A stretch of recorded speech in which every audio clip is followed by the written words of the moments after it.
são escolhidos os contatados? Por meio de classes sociais, credos ou profissão? Quem mais os vê? Os militares ou civis? Eles aparecem mais em campos ou em lugares abertos? Ao longo do vídeo você terá algumas respostas, mas para isso precisamos pegar a nossa máquina do tempo e ir ao ano de 1970 na cidade de Resende, localizada no Rio de Janeiro, e conhecer o guarda noturno Almiro Martins de Freitas. Almiro tem 30 anos de idade, foi membro da divisão de instrução de voo na Escola da Aeronáutica durante 3 anos. Casou cedo e teve de deixar seus estudos de lado porque tinha de trabalhar para sustentar a casa, como a maioria de nós. Era uma noite do dia 30 de agosto. Na época, Almiro fazia sua ronda em torno da represa do Funil após deixar outros 10 vigias em suas respectivas posições. Em dado momento, foi render um colega a fim de averiguar outros pontos da área, caminhando até próximo à encosta do barranco, que ficava ao lado da estrada. Após a ronda, retornou à subestação e por telefone informou a situação a outro operador, enquanto tomava um café e fumava um cigarro. Logo voltou para a segunda ronda, mas dessa vez passou atrás da subestação, onde os vigias guardavam roupas e equipamentos. No local, ele ouviu alguns estouros, provavelmente de transformadores, já que algumas faíscas caíam no chão. Como era um vigia experiente, sabia que o fenômeno era comum e não deu qualquer atenção. Conferiu a barraca e novamente acendeu um cigarro. Durante o trajeto, passou olhando em direção à casa de força, quando escutou um novo estouro, mas dessa vez mais alto, bem diferente dos outros que havia ouvido. Atento, percebeu que havia algum tipo de interferências nas lâmpadas de mercúrio que iluminavam o local, porque elas não paravam de piscar. Esse fato o levou a verificar a casa de força, a crista da barragem, a estrada até o paiol, a fim de se certificar que tudo não passava de uma coincidência. No caminho, concluiu que algo passou despercebido. Na crista da barragem havia uma fileira de luzes multicoloridas que piscavam de maneira que lembravam as luzes de Natal. Achando tudo aquilo muito estranho, seguiu para investigar. Quando chegou a 10 metros, pôde ver que, na verdade, se tratava de um objeto sólido que estava suspenso acima do barranco.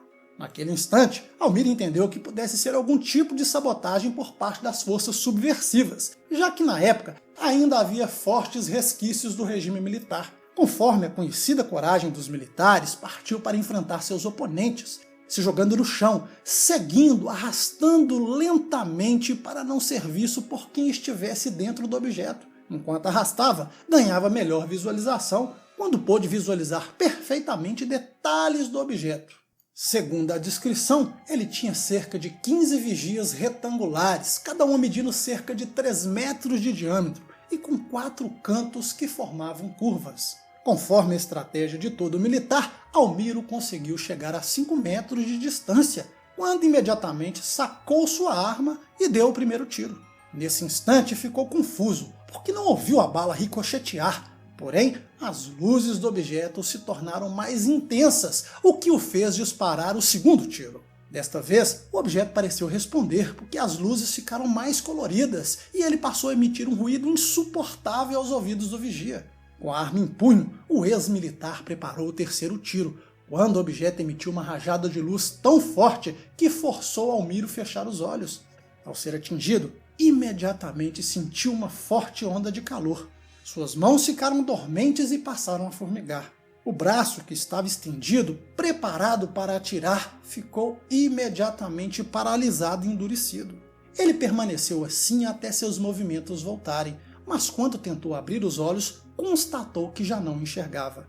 O vigia caminhou por alguns metros gritando até ser encontrado pelos colegas, que o levaram às cidades vizinhas em busca de um médico de plantão. Contudo, retornou porque não havia médicos e decidiu passar a noite na represa. Ainda com dificuldade de locomoção, cegueira e problemas de audição, no dia 1º de setembro foi levado ao Rio de Janeiro, onde, em primeiro lugar, prestou depoimento ao Serviço Especial de Segurança e Vigilância. Além de cego, conseguia comer com dificuldade. Também não sentia cheiro, sabor dos alimentos e parecia estar tão leve, com uma aparente sensação de desequilíbrio. Só mais tarde prestou depoimento no Ministério da Aeronáutica, sendo atendido no Hospital da Cruz Vermelha pelo oftalmologista Dr. Sampaio, que informou que Almiro apenas contraiu conjuntivite. Essa experiência deixou marcas, porque embora tenha recuperado a sua visão após 15 dias, ele também perdeu 8 quilos em um mês, passou dificuldades financeiras terríveis, além de não conseguir urinar por 2 dias consecutivos. O diagnóstico conclusivo veio pelo médico Dr. Orlandino, como sendo cegueira psicogênita por causa de um possível choque traumático. Em seguida, o médico o indicou o tratamento por hipnose, além dele ter que usar óculos escuros por quase 3 meses. A hipnose foi realizada e confirmada que Elmiro se encontrava em estado alterado de consciência. Toda pesquisa, referência, estudos científicos deste caso pode ser encontrado no portal Fenômeno e eu vou deixar o link na descrição do canal, assim como informações sobre a hipnose de Elmiro. Mas qual é a sua opinião sobre este caso? Não esqueça o like, compartilhe este vídeo para fortalecer a nossa amizade. Um grande abraço e até mais.